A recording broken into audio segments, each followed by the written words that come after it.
Celeb Savant is a career retrospective type interview focusing on singers, actors, and industry experts. Join Barrett Edelstein now as he dives into the entertainment world.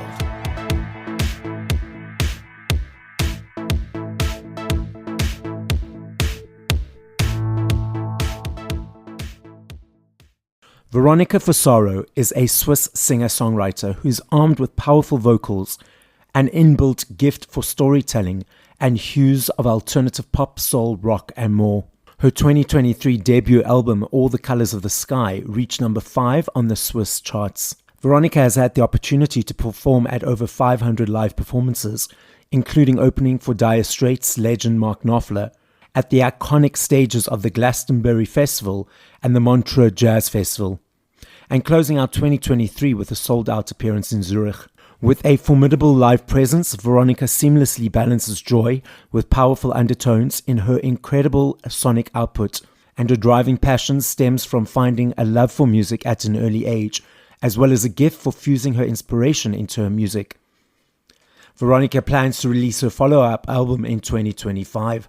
Up next on Celeb Savant, we've got Veronica Fusaro. Where in the world are you and how are you doing? Hi, thank you so much for having me. I am currently in Bern. I am in my home and in Switzerland, Bern, Switzerland. Let's rewind. At what age, whether it was a child or teenager, did you feel cool? You want to be in the entertainment, creative music world. And how did that journey progress to where we are today? I think it was more of an unconscious thing. Like, I always loved making music. Whenever there was something I could participate in school that had to do with music, like a choir. That's yes. how you say it, right? Yeah. Thank you. And or a musical and stuff like that. I was always like, I want to be a part of this because I enjoyed doing it, honestly. And then in 3rd grade, I started playing the guitar for a little bit, and I eventually started writing own songs. I say it like that because the songs are really bad, but you know, you got to start off somewhere. Yeah. So I don't know, I guess the first time I really stood on a stage with a band was in the 7th grade. But yeah, so we had like a band school night, and that was super cool. And that was the first time I was standing on a stage, and I was like, yeah, I want to do this as a job. I want to do this. I want to be a musician. I want to be an artist. Okay, so understanding that at that point, being on stage, what were the next steps? Ooh, I mean, just lots of dreams. I always dreamed, because I had my idols. I was looking up to, you know, so many artists that I listened to, like Amy Winehouse or Adele or Jessie J, Michael Jackson, etc., etc.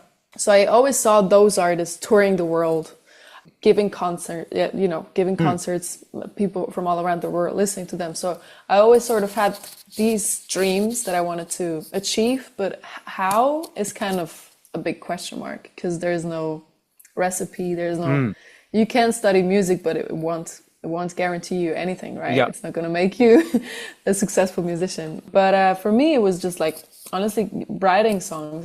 It was always clear to me I wanted to write songs. It wasn't just about doing covers, because I felt like sharing my thoughts, honestly, and giving concerts. And so I just kept going. I participated in competitions and singing competitions, songwriting competitions, all of that stuff. And I slowly, ended up winning a major competition in Switzerland called Demo Tape Clinic, and that caught the attention of the national radio.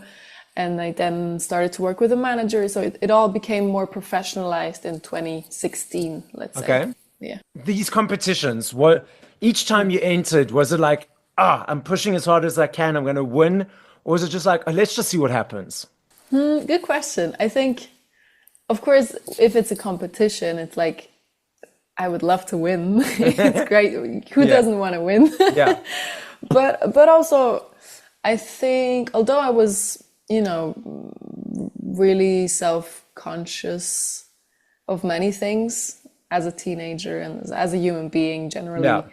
But if it was about music, I just really enjoyed making music, and I didn't care too much about other people, I just loved what I was doing, and I was doing my thing. And if I didn't win, actually, I was even more energy fueled, like, yes, I'm going to show you next time, whatever. Yes. Okay. So I don't know.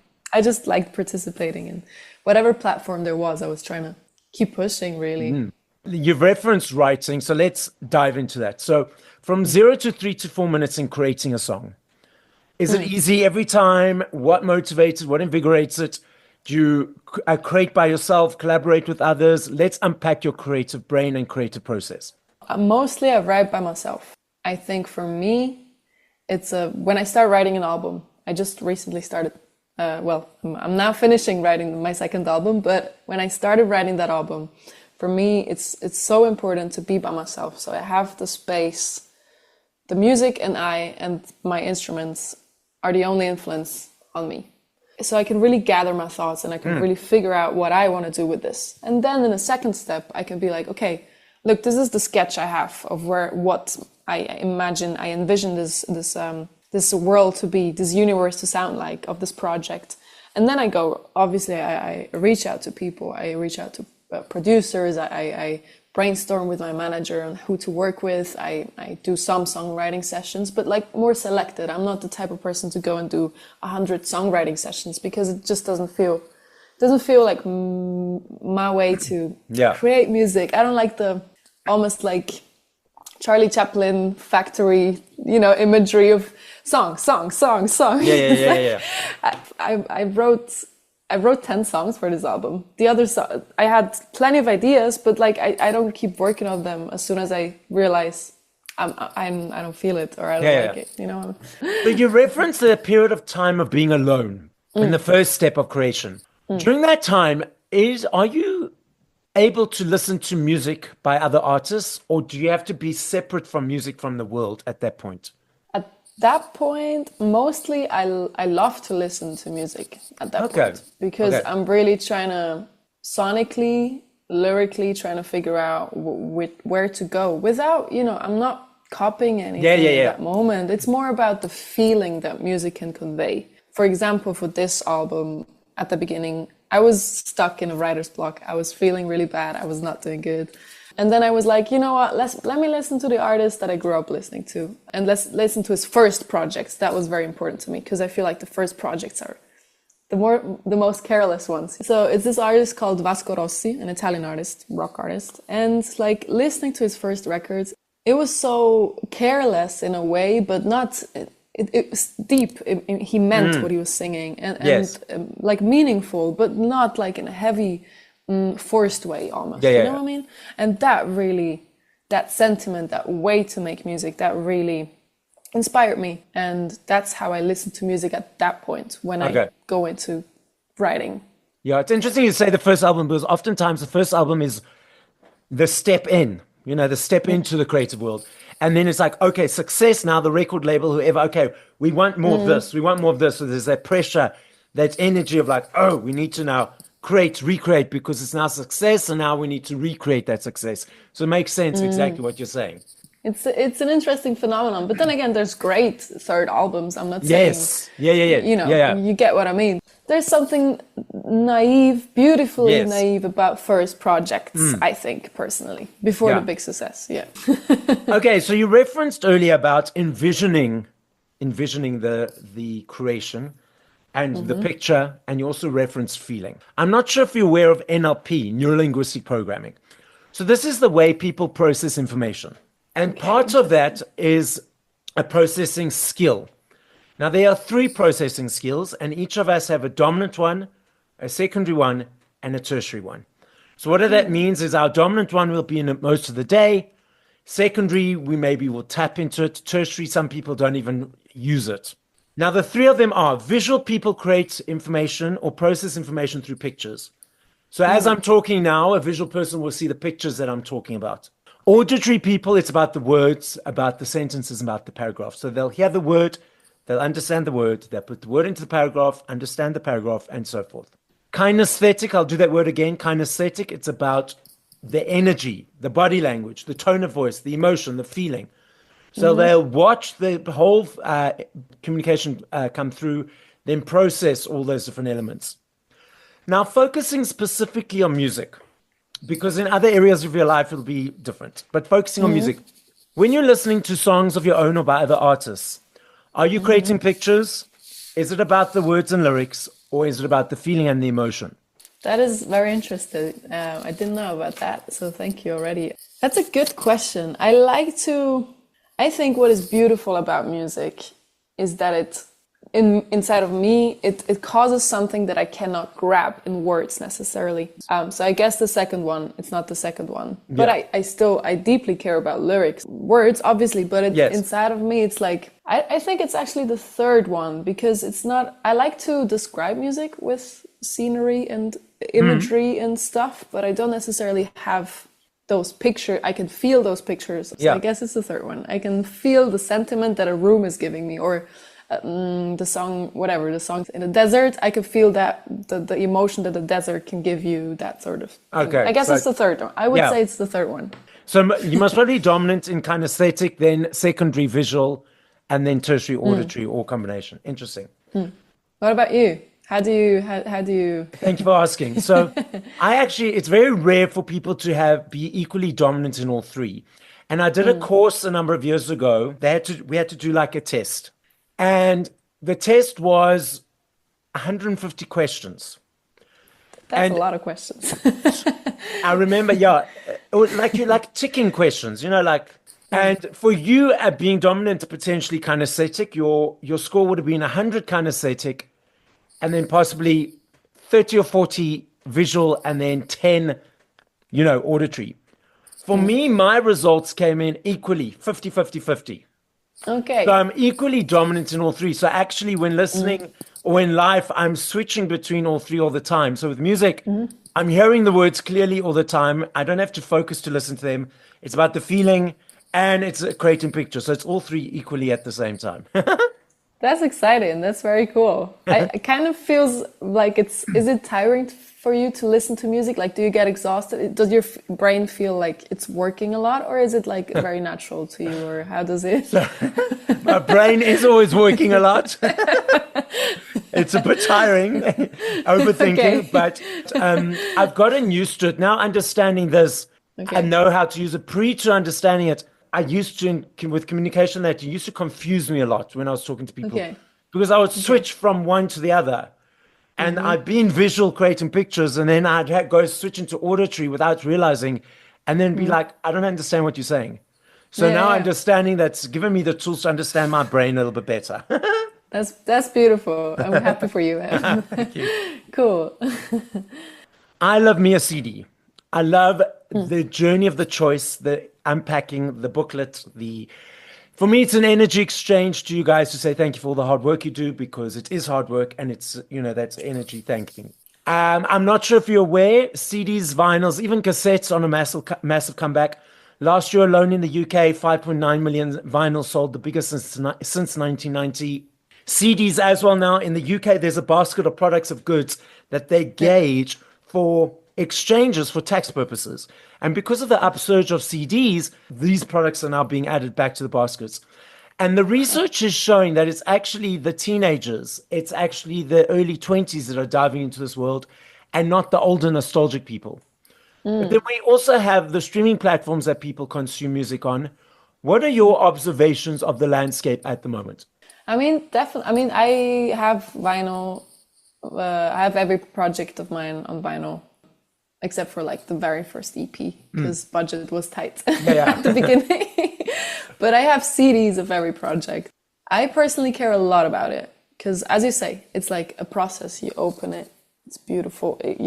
You put thoughts into the pictures, into how you design it. It's like an extension of the music world of your project. So I really appreciate you saying that you care about it, because it's like, yes, other people care about it. It's lots of thoughts. But I mean, we do sell, especially at gigs. I sell quite a bit of vinyl and CDs at gigs. I would say more CDs in Switzerland, but vinyls for sure as well, and all type of ages, to be honest, not just specifically younger. But it makes totally sense to me, because for the younger people, it's something new. Even I didn't grow up listening to vinyl, but my parents had vinyls at home, but I didn't grow up listening to vinyl. But I got a vinyl player like 2 Christmases ago, because I liked it. What's the opposite of acceleration? The slowing down of the consumption of music, and actually listening to an album from A to Z. It just feels feels good. I enjoy listening to music like that. As much as I, obviously I use Spotify, I use streaming platforms, YouTube, etc. because it is very handy and super cool to be working like that. Oh, what's the song? You could type in some lyric and it comes out. It's great. Don't get me wrong. But at the same time, it's just, there's something about listening to, like, putting the vinyl on there. It's like, it's an act of care. There's more care into the whole ceremony type of thing, It's like a process. It is. This is like an experience. Exactly. Exactly. And you gave me an interesting reason of why younger people are diving into it, because it is new to them. They didn't grow up about it. It's like, oh, this is something interesting and new. In fact, even though I'm still in that world, for a lot of people who grew up with it, it's like, ugh, whatever. But now for the younger people, it's like, oh, this is new. This is something exciting, something I've never experienced before. So that's actually also very interesting. And what do you enjoy about performing live? Ooh, the whole thing you get to do on a stage. Honestly, people coming out to see you and me being able to share my music with an audience, with a room, and being able to influence that room and that space. I love to play music. I really enjoy to perform. Just the act of me singing my songs with my bands, or just by myself with the guitar. And then obviously having a response and an energy coming back to you, or sometimes it's a little bit more of a challenge. You get at festivals, for example, when people don't necessarily only come for me as an artist. Yes. It's like, okay, let's see if we can have some fun, even though you don't know me. And I like various aspects, all of these aspects, to be honest. Yeah. Okay, so I've got a point of discussion around this. I'm that guy that's standing right up in front. I'm dancing, I'm jamming. I'll take my cell phone out for maybe 1 or 2 songs, 1 or 2 videos, 1 or 2 photos, and I put it away. I notice that a lot of times these people are posting, tweeting, filming a lot of the show. You reference that energy exchange. Do you not feel that takes away from it, or it's just where society is at this time? I'm not in the situation or in the point of my career where I have like phones up all the time by all of the people. My audience for now has been very, like, as you said, like, take a bunch of pictures, some videos for the memory, but then most of the time they put their phones away. I have rarely had like one person who all through the concert was like this. That already, one person just doing that felt a little bit like, yo, I'm here, you can look at me. So I don't want to know, know. But it must be crazy if you think about somebody like Billie Eilish looking into a notion of phones, it's kind of, it influences the energy for sure. If I realize one person doing that, if I notice that, it must be even more, it must be multiplied when everybody, almost everybody does that. But you don't getting to look people into the eyes and I'm telling my songs, I'm telling my stories when I sing, right? So I'm telling them a story as if I would when I'm talking to you, basically. Exactly. So it's very personal. Like, our eyes are like the gates to our souls, etc., etc. It makes it much more personal getting to look somebody in the eye. I love that. Yes, totally agree. What's coming up for the next period of time? It's exciting times. There's lots of question marks at the moment, but also like I'm in the process of finishing my songs. Like in the production bit, there's like 3 songs I need to record the final vocals for, and then I'm going to Berlin to the producer to like finish everything off. And then we already did the photo shoot for the album, which I'm also super excited about. We're going to do a live session with the band. We're going to do preparations for tour next year. So lots of things happening all around that album. Yeah, very exciting times. And do you have an idea of when the album will be coming out, or is that also still a question mark? It's going to be around May or June. Okay. It's not going to be earlier, not later either. Okay. Except for if whatever happens. You never know. Never say never, right? Yeah. But, right now the plan is to release it in May, June. I love this game. I know you're going to love this game as well, just from our interaction. So I know if I had to ask you this question in 2 minutes, 5 minutes, 10 years, I know your answer will be different every time, simply because there are millions of them. I understand that and I recognize that. I'm not saying favorite. I'm saying top of mind. Okay. If you had to push play to 5 songs by other artists, or if you can't think of specific songs, just 5 artists, what songs would you play, or which artist would you play once we finish this conversation? Okay, I would listen to a song by Chappell Rowan because I love her at the moment. I love what she's doing. Let's go for Red Wine Supernova because it makes me feel good. It's fun. Then I'm really into McGee. I hope I say his name right. McGee. At the moment, he's like a guitarist, singer. Feels very good, but I actually can't think of the song title. But yeah, this one of his songs. Then I would go for Vasco Rossi, the artist I mentioned before. A song called Sally, just because it makes me feel very emotional on various levels. Nostalgia, memories, but it's also just a very genuine and beautiful song. Let's go for Amy Winehouse, Back to Black, because need I say more? Legendary artist, legendary song, beautiful production, everything. And then Uptown Funk, because I'm thinking of it right now, by Mark Ronson and Bruno Mars. Bruno Mars is freaking cool. You say, I love this game, because literally if I had to ask you again now, you'd have another 5. Yeah, so I love it. Exactly. Absolutely. Veronica, the podcast is listened to throughout the world. As a final message, what would you like to say? Hey, everybody. Thank you so much for listening to this podcast. Thank you, Barrett, for having me very much. Please take care of yourself and of each other. Be kind to one another. And if you find some time and want to listen to some music, you can go check me out on whatever streaming platform you're listening music to. Veronica Fusaro and my new song Slot Machine. Thank you for listening to this episode of Celeb Savant. Please follow Barrett on TikTok, Instagram, YouTube, and Facebook at Celeb Savant. That's CelebSavant.